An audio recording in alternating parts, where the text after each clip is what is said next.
TTT zelta meitenes arī ir jubilāris. Šogad tiks svinēts TTT komandas dibināšanas 50 gadu jubileja.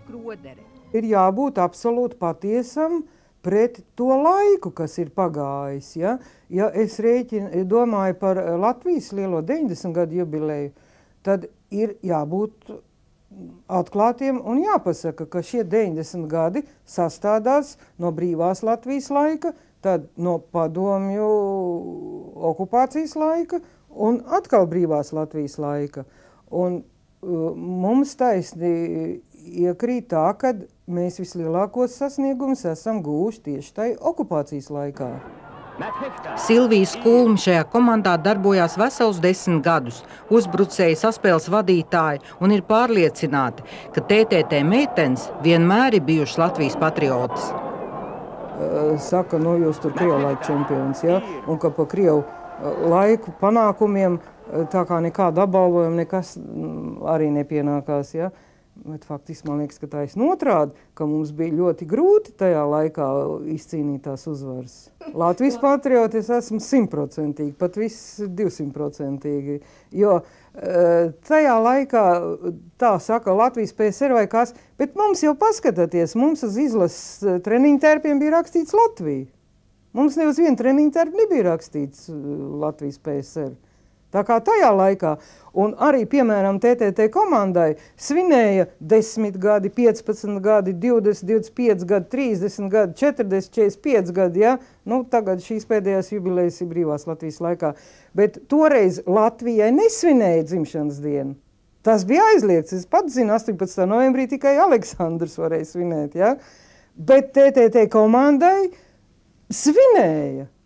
Un es domāju, ka taisni tās TTT meitenes bija tās, kas visu laiku uzturēja šo nacionālo garu, jo komandā bija tikai nacionāls sastāvs. Mēs runājām tikai latviski, jebkur un jebkā, un mums jau arī bija nepatikšanas tāpēc. Ja mēs uzvarējām Krievijā Krievu komandu, visa zāle, iedomājieties, lielā hokeja halle, kliedza fašistki. Spēlējām ārzemēs, Ungārijā, Čehoslovākijā, tajos gados. Tur atkal mums bļāva rusiši. Nebija viegli, bet patriotis, jebkurai no meitenēm, es lieku galvu ķīlā, ka tas patriotisms, kas bija zelta meitenēm, un tā cīņas vēlme, tā uzvara Latvijai, un tad, kad uz pedestāla stāvēja Latvija un teica Latviju, toreiz jau nevarēja Dievsvētī Latviju nodziedāt, šodien es dziedāju. Un arī karogu mēs toreiz nekādu nevarējām vicināt, bet slēpti un tiem mūsu faniem, kā tagad moderni teikt, tiem paskatāties vecās fotogrāfijas, kur pilnas zāles ar vīriešiem, kādas viņiem ir acis, kāda viņiem ir sajūsma.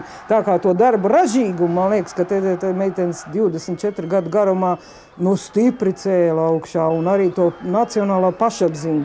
Varbūt, kad ja nebūtu TTT komanda, varbūt vēl nebūtu tas 87. gads pienācis, ka tie mūsu vīrieši bija, un arī dažas sievietes tik drosmīgi un to sarkano karogu pacēla. Mēs jau svinēsim savus 50 gadus, bet tūliņ patās arī būs Latvijai 90 gadi. Un tāpēc es domāju, ka visa meiteņu vārdā, ka es varētu teikt šādas vārdas, kad TTT zelta meitenes grib uzdāvināt mūsu mīļajai Latvijai. Es jau kā mākslinieca drusku tā runāšu tagad tādu gleznu, ko mēs pašas un mūsu treneri, dibinātājs Aleksandrs Zālīts un abi treneri Oļģers Alsbergs un Raimonds Karnīts un visas TTT meitenes, kas ir kaut reizīti spēlējuši.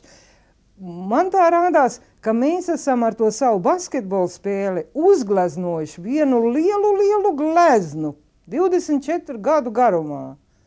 Un tad, lūk, šo gleznu mēs gribētu dāvināt Latvijai, lai mūs neaizmirst, lai Latvija vienmēr atcerās. Un mēs esam uzgleznojuši skaistu šo gleznu, un lai viņa vienmēr ir redzamā vietā.